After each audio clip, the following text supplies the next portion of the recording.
প্রায় সময় আমরা শুনি পুরুষ নির্যাতন, কিন্তু পুরুষ নির্যাতনের পক্ষে কোনো আইন নেই, এই বিষয়টা আমরা শুনি। যখন শুনি যে কোনো নারী তার পুরুষকে অত্যাচার করছে কিন্তু পুরুষ কোনোভাবে আইনগত ব্যবস্থা নিতে পারছে না, উল্টো স্ত্রী তার বিরুদ্ধে মিথ্যে মামলা দিয়ে দিচ্ছে, এই বিষয়ে বেসিক্যালি কি করণীয় আছে পুরুষদের? যদি কখনো এমনটা মনে হয় যে কোনো পুরুষকে তার স্ত্রী অর্থাৎ তার স্ত্রী কোনোভাবে অত্যাচার নির্যাতন করছে, সেই ক্ষেত্রে কিন্তু প্রথমত আপনি চাইলে ডোমেস্টিক ভায়োলেন্সের মামলা করতে পারেন। কিন্তু আমাদের সমাজে পুরুষরা কিন্তু কোনো ধরনের মামলা করে না, তাদের স্ত্রীকে তারা অনেক বেশি ভালোবাসে, দ্যাটস ওয়াই কিন্তু তারা কোনো ধরনের মামলা মোকদ্দমায় যেতে চায় না, সংসারটা সুখে রাখতে চায়। কিন্তু যখন দেখে যে স্বামীরা কোনোভাবে আইনগত ব্যবস্থা নিচ্ছে না এত অত্যাচার নির্যাতন করার পরও, তখন স্ত্রীরা চায় কি সংসারে কেন ঝামেলা লাগে না, তার জন্য মানসিকভাবে প্রেশার ক্রিয়েট করার জন্য, তাকে মেন্টালি ডিপ্রেশনে রাখার জন্য তারা ইচ্ছাকৃতভাবে একটা যৌতুক অথবা নারী নির্যাতনের মামলা করে দেন, মিথ্যে মামলা, যেখানে ঘটনার সাথে সত্যতার কোনো মিল থাকে না। কারণ বর্তমানে যখন নারী নির্যাতনের মামলাগুলো আমি করছি, তখন দেখছি 90% মামলাগুলো মিথ্যে হচ্ছে, 5% মামলাগুলো সত্য হচ্ছে, আর 5% মামলাগুলো বেসিক্যালি কোনো রেমেডি পাচ্ছে না, অটোমেটিকলি শেষ হয়ে যাচ্ছে। অর্থাৎ দিন শেষে 95% মামলাগুলোই কিন্তু খারিজ হয়ে যাচ্ছে। এখন বলতে পারি যে যে সকল পুরুষের বিরুদ্ধে মিথ্যে মামলা দেওয়া হয়েছে, মিথ্যে মামলা দিলেই কি মেয়েরা কোনো কিছু করতে পারবে না, ছেলেদের কি কোনো কিছু করার নেই? এই বিষয়ে কিন্তু নতুন নারী ও শিশু নির্যাতন দমন আইন সংশোধনী 2025-এর 17 ধারায় স্পষ্ট করে দিয়েছেন, যদি কোনো নারী যৌতুকের দায়ে নারী নির্যাতনের মামলা করলো, 11ঘ 11খ অথবা 11ক বা অন্য যে কোনো নারী নির্যাতনের মামলা করলো, এবং মামলায় সাক্ষী যারাও হলো,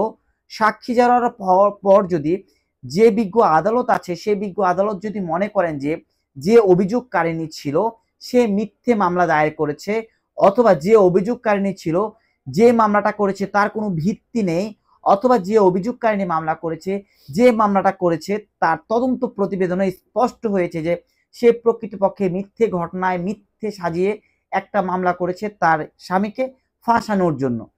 এই বিষয়গুলো যদি বিজ্ঞ আদালত বুঝতে পারে তাহলে কিন্তু অবশ্যই সাথে সাথে মামলা খারিজ করে দিতে পারবে। এবং নতুন আইন যেটা আমাদের নারী ও শিশু নির্যাতন দমন আইন 2025 সংশোধনী, নতুন আইনের বিধিমালা 17-তে স্পষ্ট লেখা হয়েছে, যদি কোনো নারী মিথ্যে মামলা করে আর বিজ্ঞ আদালত যদি সেটা বুঝতে পারে, বিজ্ঞ আদালত চাইলেই ইনস্ট্যান্ট কিন্তু যে অভিযোগকারিণী মিথ্যে অভিযোগ করেছে তাকে কিন্তু 2 বছরের সাজা প্রদান করতে পারে, অথবা তাকে কিন্তু ক্ষতিপূরণ দিতে বলতে পারে যে অভিযোগকারিণী যাকে আসামি রেখে মামলা করেছিল। অর্থাৎ নতুন আইনে পুরুষদের জন্য একটা বেনিফিট আমি বলবো, যদি কোনো নারীরা আপনাদের বিরুদ্ধে মিথ্যে মামলা করে আর আপনার কনফিডেন্ট থাকে যে সত্যিকারের মিথ্যে মামলা, এই মামলা আপনি প্রুফ করতে পারবেন, তাহলে মামলা চলাকালীন সময় কিন্তু আপনি একটা লিখিত অ্যাপ্লিকেশন দিবেন যে এই মামলাটা মিথ্যে মামলা, এই মামলায় আমি আর কাউন্টার মামলা করতে চাই এবং কি অভিযোগকারিণী সাজা চাই অথবা আমি ক্ষতিপূরণ চাই।